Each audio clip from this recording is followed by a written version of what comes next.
जय हिंद। स्वागत है आपका आपके अपने YouTube channel AKGS study centre में। तो दोस्तों, आज के इस वीडियो में हम लोग देखने वाले हैं जो वायुमंडल होता है। वायुमंडल का मतलब होता है कि जो वायु से घिरी हुई हमारी मंडल है, पृथ्वी है, पृथ्वी के ऊपर जो जितनी परतें हैं जो वायु से घिरी हैं उसी को वायुमंडल कहते हैं। इसमें बहुत सारी गैसें पाई जाती हैं, जैसे आपका nitrogen, oxygen, carbon dioxide, ETC जितनी भी गैसें पाई जाती हैं सब सारी की सारी आपकी वायुमंडल में पाई जाती हैं। वो तो ओवरऑल मतलब मक्खन वाली बात है, ठीक है, कि कितनी गैसें पाई जाती हैं, कि मतलब कितनी गैसें वायुमंडल में पाई जाती है, नाइट्रोजन की प्रतिशतता कितनी है, ऑक्सीजन की प्रतिशतता कितनी है। इन सब का जो आंसर है आपको एकदम मक्खन तरीके से पता होना चाहिए, ठीक है।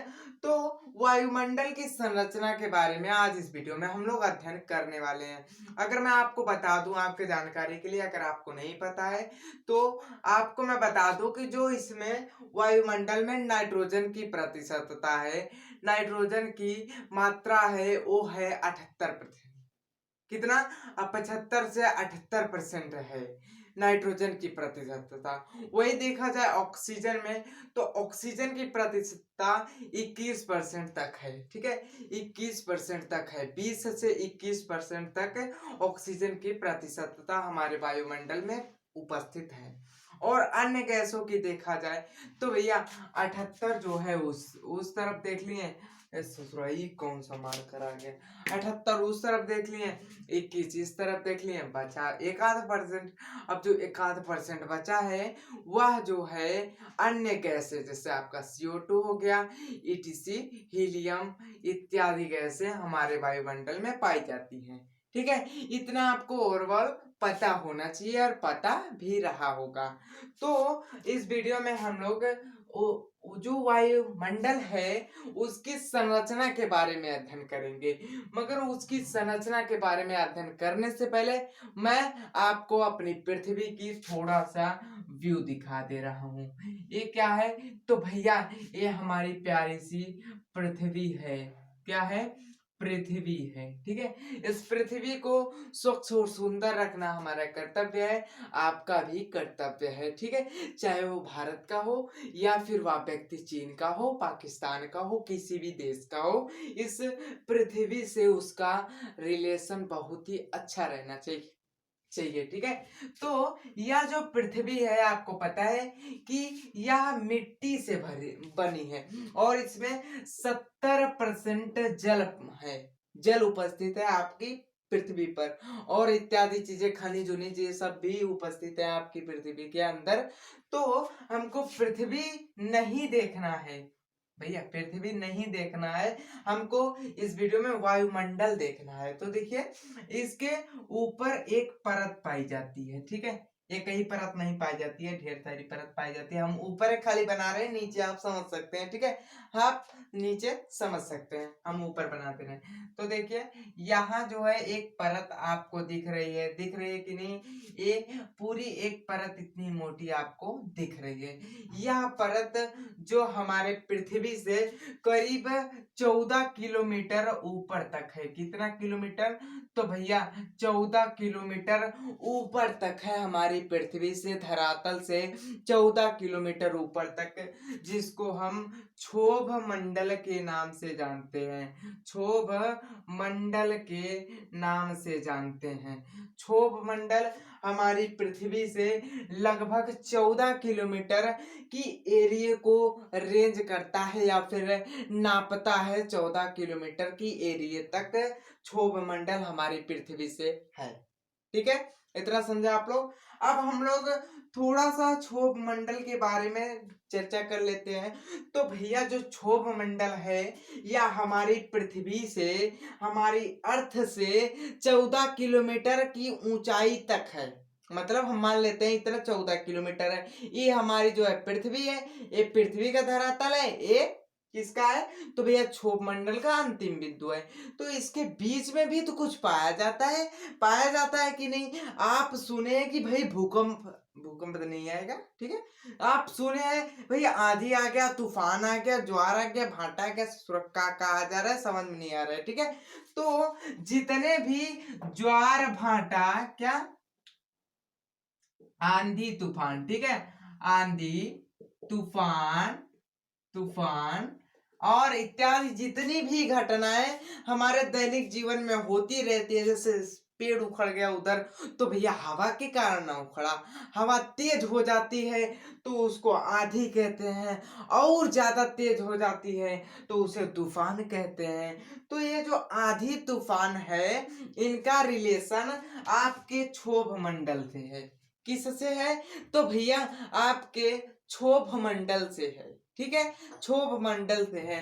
अब आपको पता है जो पृथ्वी पर मानव रहता है उसका टेम्परेचर 37 डिग्री सेल्सियस होता है। पता 37% नहीं यार, 37 डिग्री सेल्सियस होता है जो मानव पृथ्वी पर रहता है। हालांकि और कहीं मानव नहीं रहता है, पता नहीं रहता है कि नहीं रहता है, वो आप कमेंट करके बताइएगा। तो देखिए, जो मानव का सेल्सियस मतलब टेम्परेचर है वो 37 डिग्री है, और पृथ्वी के देखा जाए तो भैया कहीं 37 डिग्री है, तो कहीं घट गया है 0 डिग्री सेल्सियस है, कहीं बढ़ गया है 48 डिग्री सेल्सियस हो गया है। मतलब इस पृथ्वी पर बढ़ते घटते रहता है। तो पृथ्वी को हम मान लेते हैं 100 डिग्री सेल्सियस तक है। कितना डिग्री? तो भैया 100 डिग्री सेल्सियस तक है। हम मान रहे हैं, इक्वल नहीं, इक्वली हम नहीं बता रहे हैं आपको, सिर्फ और सिर्फ मान रहे हैं आपको समझाने के लिए। तो देखिए, हम मान ले रहे हैं जो पृथ्वी है इसका full temperature 100 degree 100 degree Celsius है। अब 100 डिग्री सेल्सियस पे क्या गर्म होता है, क्या खौलता है, ये आप लोग अपने से समझ लीजिएगा। तो हम मान लेते हैं भैया ये पृथ्वी जो है ये 100 डिग्री सेल्सियस गर्म है, ठीक है, 100 डिग्री सेल्सियस इसका टेम्परेचर है। अब पृथ्वी से जिस प्रकार हम ऊंचे जाएंगे, मतलब पृथ्वी से जितना हम ऊंचा जाएंगे उतना हमारा टेम्परेचर बढ़ेगा। अब आपको मैं आपकी जानकारी के लिए बता दूं कि जो पृथ्वी है इससे ऊपर जाने पर टेम्परेचर क्यों बढ़ता है। क्या आपको इसका आंसर पता है? अगर पता है तो भाई कमेंट करके जरूर बताइए, और नहीं पता है तो मैं किस लिए हूं, मैं तो बताने के लिए हूँ। तो देखिए, हमको पता है कि ये पृथ्वी जो है वो सूर्य का चक्कर लगाती है। मान लेते हैं हम यहाँ सूर्य है, क्या है, वहां सूर्य है आपका, और पृथ्वी सूर्य का चक्कर लगाती है। अब चक्कर पृथ्वी ना सूर्य का लगाती है, या चक्कर सूर्य पृथ्वी का लगाता है ना, सूर्य पृथ्वी का चक्कर नहीं लगाता है। हालांकि पहले जब खोज हुई थी तो ऐसे ऐसे लोल वैज्ञानिक थे जिन्होंने कहा था भैया जो सूर्य है उसे थोड़ा पृथ्वी का चक्कर लगाता है। कैसे लगाता है? आपको दिख रहा है भाई पूरब में होगा, थोड़ा पश्चिम में पहुंच गया। अरे यार, तो सूर्य जा रहा है ना, ना ना भैया, ये पृथ्वी घूम रही है, सूर्य ना। देखिए, अब हमारी जो टॉपिक है वो है गर्म कैसे। देखिए, इसका टेम्परेचर 100 है, और अगर हम पृथ्वी से ऊपर जाएंगे तो हमारा टेम्परेचर बढ़ेगा, डेफिनेटली बढ़ेगा। अभी हम बता रहे हैं कैसे बढ़ेगा। देखिए, जो सूर्य होता है यह उष्मा देता है, इतना ज्यादा हीट देता है कि यह जो है मंगल को लाल कर दे रहा है। इसको मंगल को भैया, मंगल को लाल ग्रह के नाम से जानते हैं, ठीक है। तो जो ग्रह इसके पास में है उसको इतना ज्यादा हीट दे रहा है कि उस थोड़ा गर्मी से लाल हो जा रहा है। तो पृथ्वी भी तो इसके पास ही है। बुध शुक्र पृथ्वी, देखिए बुध शुक्र पृथ्वी, ठीक है, बुध शुक्र पृथ्वी, तीसरे नंबर पर पृथ्वी आती है, जिसके कारण इसका जो प्रकाश होता है पृथ्वी पर सीधा पड़ता है, और सीधा पड़ने के कारण ये जो पृथ्वी का टेम्परेचर होता है यह 100 डिग्री सेल्सियस मान ले रहे हैं। और जो जो इधर जाएंगे, आप आग यहाँ जल रही है, क्या चल रहा है, आग जल रही है, ठीक है, आग जल रही है। अब हम यहाँ से सेक रहे हैं, कम कम आंच जो है, आंच मतलब टेम्परेचर, कम टेम्परेचर लग रहा है। अब ले जाके कोनो ही डाल दिया ही, तो हमारा तो उंगली जल जाएगा। तो आपको पता है कि दूर है तो भैया इसका टेम्परेचर कम है, और जैसा सी इस सूरज के पास समा जाएगा इसका टेम्परेचर भभक जाएगा, एकदम बढ़ जाएगा, मतलब बहुत ही हाई हो जाएगा। तो वही हम आपको समझाने की कोशिश कर रहे हैं कि जिस प्रकार हम पृथ्वी से ऊपर की तरफ जाते हैं उसी प्रकार टेम्परेचर बढ़ता रहता है। ठीक है, अब समझ में आया कि टेम्परेचर ऊपर जाने पे बढ़ता क्यों है। और वही बात करें कि भैया हम पृथ्वी के अंदर खोद के चले आए, ये पृथ्वी है, इसके अंदर हम खोद के चले आए, खोद के अंदर चले जाएं तो हमारा टेम्परेचर कम हो जाएगा। कम हो जाएगा क्यों? क्योंकि हम सूर्य से दूर जा रहे हैं और सूर्य के पास जाएंगे पृथ्वी से दूर, मतलब हमारा टेम्परेचर बढ़ेगा। तो यही मैं आपको समझाने की कोशिश कर रहा था। आई होप कि आप इसको समझे होंगे। तो आपको यह कौन सा मंडल दिख रहा है? तो क्षोभ मंडल दिख रहा है। मेरे साथ बोलिएगा, यह कौन सा मंडल है? क्षोभ मंडल है। इसमें आंधी तूफान इत्यादि चीजें आती रहती हैं। ठीक है, नॉर्मल सी बात है, क्षोभ मंडल में ऐसी आंधी तूफान इत्यादि चीजें आती रहती है। ठीक है, इत्यादि चीजें आती रहती हैं। और आपको पता है कि भैया वायुमंडल में बहुत सारे धूल कण पाए जाते हैं। धूल कण पाए जाते हैं, भैया ठीक तो है, धूल कण पाए जाते हैं। तो इसके बाद जो हमारा नेक्स्ट मंडल आता है वह आता है समताप मंडल। कौन सा मंडल? समताप। समताप से आपको कुछ आइडिया है? कुछ आइडिया है कि ना है? है, बिल्कुल है। नहीं होगा तभी बताएंगे ना आपको। ठीक है, समताप मंडल यहां लिख दे रहे हैं, समताप मंडल। ठीक है, मंडल, समताप मंडल आपके सामने आप प्रस्तुत हो गया है। अब समताप मंडल जो है हमारी पृथ्वी से कम 35 से 40 है। कितना? 40 मान लेते हैं, 30 मान लेते हैं। 30 एवरेज, फिक्स इसका नहीं है, फिक्स इसका नहीं है। ठीक है, फिक्स इसका बिल्कुल भी नहीं है, इसका फिक्स नहीं है। कितना हो सकता है सोचो, एकदम हाई हो सकता है, एकदम हाई हो सकता है। ये इसका हम एवरेज मानते हैं कि भैया यार जो है ना, इस 14 किलोमीटर को छोड़कर, सॉरी 14 किलोमीटर को लेकर 50 किलोमीटर है। कितना? 50। मतलब पृथ्वी से ये 14 किलोमीटर है क्षोभ मंडल, और पृथ्वी से जो समताप मंडल है यह 50 किलोमीटर है। मतलब पृथ्वी को लेकर 50 किलोमीटर है। पृथ्वी से लेकर 50 किलोमीटर, पृथ्वी के धरातल से लेकर क्षोभ, सॉरी तमताप नहीं, समताप मंडल का जो लास्ट पॉइंट है उसके बीच की जो लंबाई है वो है 50 किलोमीटर। ठीक है, अब आप समझ सकते हैं कि इसकी जो मोटाई होगी ये समताप मंडल की वो कितनी होगी भैया? 50 में से 14 घटा दीजिए, 36 आ जाएगा। 36 किलोमीटर इसकी क्या है? मोटाई है। ठीक है, कितना है? 36 किलोमीटर इकर मोटाई है। समझ में आयल कि ना? देखिए, अब समताप मंडल के ऊपर थोड़ा सा फोकस दे देते हैं, जैसे हम लोग क्षोभ मंडल के ऊपर दिए थे। तो भैया समताप मंडल में जाने के बाद इसका जो टेम्परेचर होता है वह फिक्स रहता है। क्या होता है? फिक्स रहता है।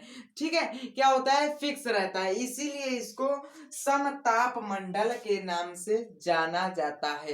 क्या होता है? समताप मंडल के नाम से इसको क्यों जाना जाता है, या फिर इसको क्यों समताप मंडल कहते हैं?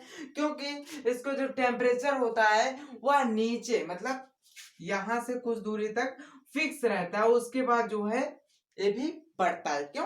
क्योंकि भैया सूर्य के पास जा रहा है, और जब सूर्य के पास जाएगा तो बढ़बे करेगा।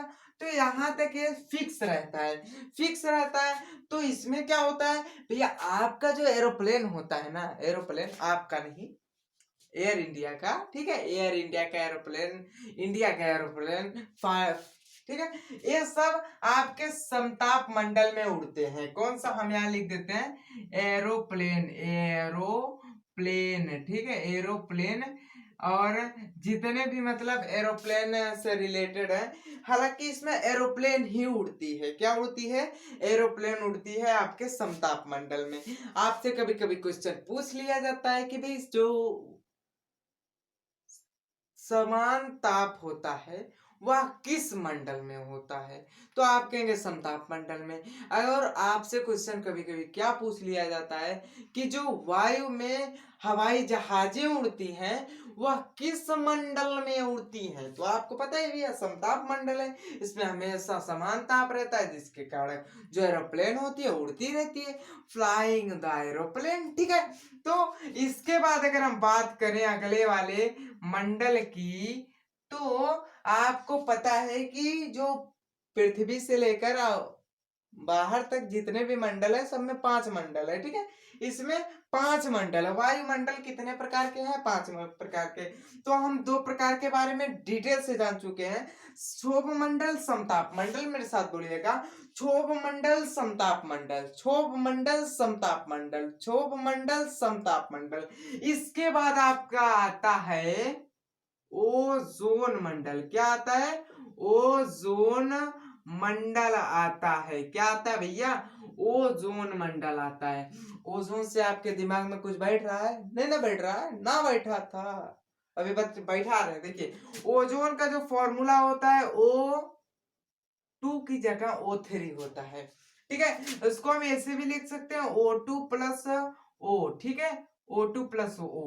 अब ओजोन मतलब होता है ओजोन। ओजोन जो ओजोन का अच्छा कार्य क्या होता है, आप अगर बच्चे भी हैं तो भी आप जानते हैं, क्योंकि यह जो है बहुत ही छोटे रेयर कंडीशन में आपको मतलब छोटे क्लास से ही बताया जाता है कि भाई जो ओजोन होता है, ओजोन परत होती है, वह क्या करती है। जल्दी बताइए, जल्दी बताइए। वेरी गुड, अगर आपको पता है तो वेरी गुड, नहीं पता है तो और वेरी गुड, ठीक है। तो जो ओजोन परत होती है, यह सूर्य से आने वाली जितनी भी यूवी किरण होती, यूवी रेस होती है, अल्ट्रावायलेट जो रेस होती है, उसको हमारे पृथ्वी तक आने में मतलब डिस्ट्रॉय कर देता है, ठीक है। यहाँ आती है अल्ट्रावायलेट रेज, इस पे टकराती है और ये क्या करता है, इसको रिफ्लेक्ट कर देता है, परावर्तित कर देता है। दूर ससुरा, यहाँ से भाग जा, ठीक है।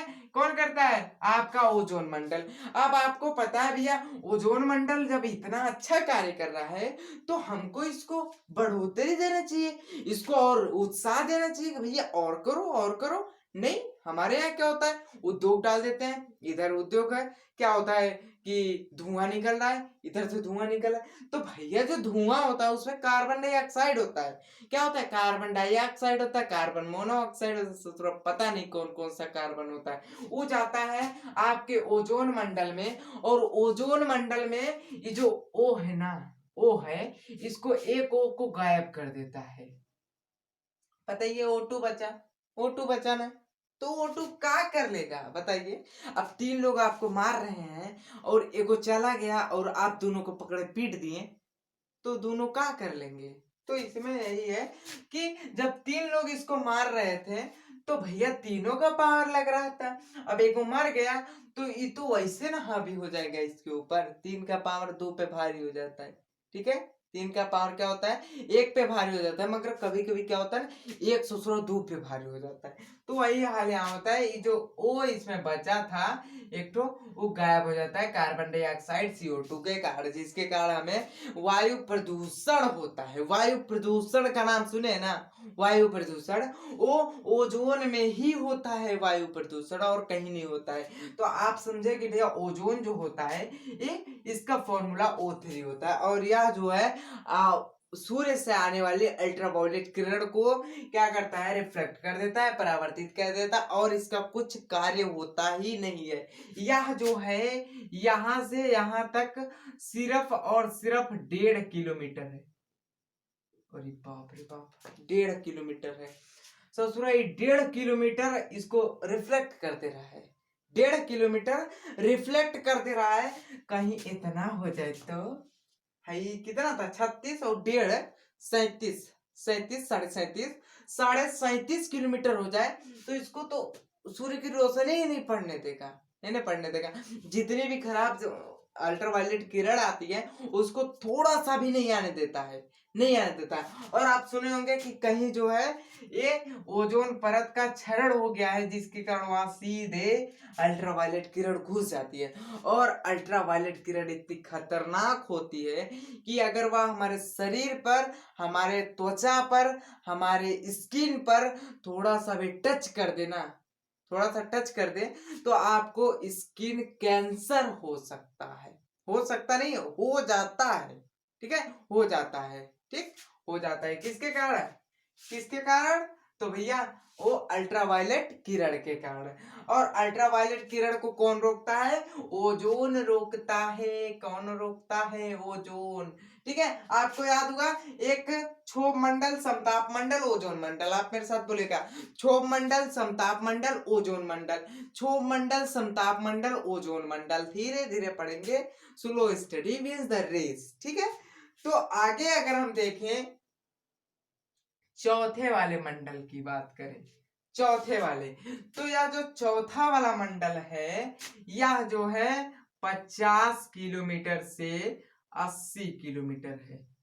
कितना भैया? 50 किलोमीटर से 80 किलोमीटर है। 30 किलोमीटर का रेंज है इस चौथे वाले को। इसको क्या कहते हैं?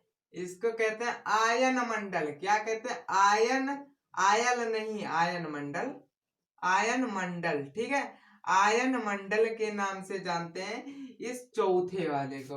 अब आपको चार्ट तो क्लियर हो गया? नहीं नहीं क्लियर हुआ, अभी क्या क्लियर हुआ? ये जो आयन मंडल है इसमें जो है ना आपके रेडियो एक्टिव तरंगे घूमते हैं भैया, तरंगे। जब आप फोन करते हैं, हाँ यार पापा के यहाँ फोन करें, तो आप पापा के यहाँ फोन करते हैं तो ये जो फोन का कनेक्ट है ना, ये सीधा जाता है आयन मंडल में, और आयन मंडल उसको रिफ्लेक्ट कर देता है आपके पास के टावर, सॉरी टावर में नहीं, उस कंपनी में, जिस कंपनी का आप सिम चला रहे हैं, तो कंपनी वाला ट्रांसपोर्ट करता है उस टावर पे जिसके आसपास आप खड़े हैं, और वह टावर आपको कैच कर लेता है और आपके फोन में सीधा पहुंच जाता है सिग्नल। तो बताइए इतनी स्पीड से यह जो आयन मंडल है इतना खतरनाक काम कर रहा है, जिसकी रेंज जो है 30 किलोमीटर है। कितनी है? 30 किलोमीटर। यह हमारे लिए अच्छा है कि खराब? बिल्कुल अच्छा है। क्यों अच्छा है? क्योंकि भैया हमको फोन करना होता है तो जल्दी से चला जाता है। सैटेलाइट फोन रख, देखे ना आप लोग? नहीं देखे होंगे, वो आर्मी वालों को मिलता है। तो सैटेलाइट फोन में ये जो होता है बहुत ही भयंकर काम करता है आयन मंडल वाला। ठीक है, इधर से फोन करेंगे, हाँ ठीक है ठीक है ठीक है, डोगो डोगो डोगो, उनका अलग लैंग्वेज होता है बोलने का जिससे कोई पकड़ ना पाए। तो आयन मंडल में सीधा जाता है और सीधा जो है उसी किस पे जाता है? सैटेलाइट फोन पे जाता है, ना कि किसी और इंजन पर जाता है, जैसे कोई कंपनी वंपनी पर नहीं जाता है। सीधा वह इस फोन से सैटेलाइट, सैटेलाइट मतलब आयन मंडल, और आयन मंडल से सीधा उसी फोन पे चला जाता है जिस फोन पे आप कॉल कर रहे हैं। तो सैटेलाइट फोन जो होता है वो सीधा वी के आकार में कार्य करता है, मतलब ऊपर जाता है और फिर नीचे चला जाता है। उसके लिए कोई टीम जान नहीं है कि टावर खोजे, ई ससुरा खोजे, वो जंगल में रहेंगे तभी आप बात कर लेंगे। ठीक है, तो आयन मंडल का कार्य आप समझे कि नेटवर्किंग। क्या होता है? नेटवर्किंग। ठीक है, नेटवर्किंग प्रोसेस को लॉन्च करना, या फिर कह सकते हैं हम यहाँ रेडियो, रेडियो रेडियो जितनी रेडियो एक्टिव चीजें हैं, मतलब जैसे नेट चलना, नेट का चलना, नेट का चलना, चैट होना, चैट करते ना आप लोग, बात करना फोन से, इत्यादि चीजें, जितनी भी कंप्यूटिंग लैंग्वेज है कि जितनी भी कंप्यूटिंग चीजें हैं सब आपके आयन मंडल से होती हैं। किस मंडल से होती है? आयन मंडल से। आयन मंडल क्या करता है? जो यहाँ से आप सिग्नल भेजते हैं उसको रिफ्लेक्ट कर देता है किसी और के फोन पर। बस इतना ही कार्य होता है आयन मंडल का। अच्छा है कि खराब? अच्छा है भाई। ठीक है, इसके बाद जो लास्ट वाला मंडल आता है वो आता है वाह्य मंडल। क्या आता है? वाह्य मंडल है ससुरो, वाह्य लिखा जाए, वाह्य मंडल। ठीक है, वाह्य मंडल। अब आप लोग सोचेंगे भैया इसके ऊपर छतरी काहे नहीं बनाया? इसके ऊपर छतरी, हमको खुद ही नहीं पता कि वायुमंडल कितना दूरी तक है, कितना दूरी तक है। इसका जो टेम्परेचर होता है आप जानते हैं? नहीं जानते हैं? अतना होता है 60,000 डिग्री सेल्सियस होता है इस सॉरी वायुमंडल का टेम्परेचर। और इसमें कोई भी चीजें नहीं होती। आज तक कोई वैज्ञानिक ही पता नहीं पाया कि आयन मंडल कितनी ऊंचाई तक है और क्या चीजें इसमें होती हैं। ठीक है। आई होप कि आपको वायुमंडल की संरचना और वायुमंडल के पार्ट के बारे में बिल्कुल समझ में आ गया होगा। और अगर आपने अभी तक हमारे चैनल को सब्सक्राइब नहीं किया है तो प्लीज सब्सक्राइब कर दो, घंटी के बेल आइकन को प्रेस कर दे। और वीडियो को पसंद आया हो तो लाइक कीजिएगा और नहीं पसंद आया हो तो कमेंट कीजिएगा। ठीक है, मिलते हैं अगले वीडियो में, तब तक के लिए जय हिंद, टेक केयर।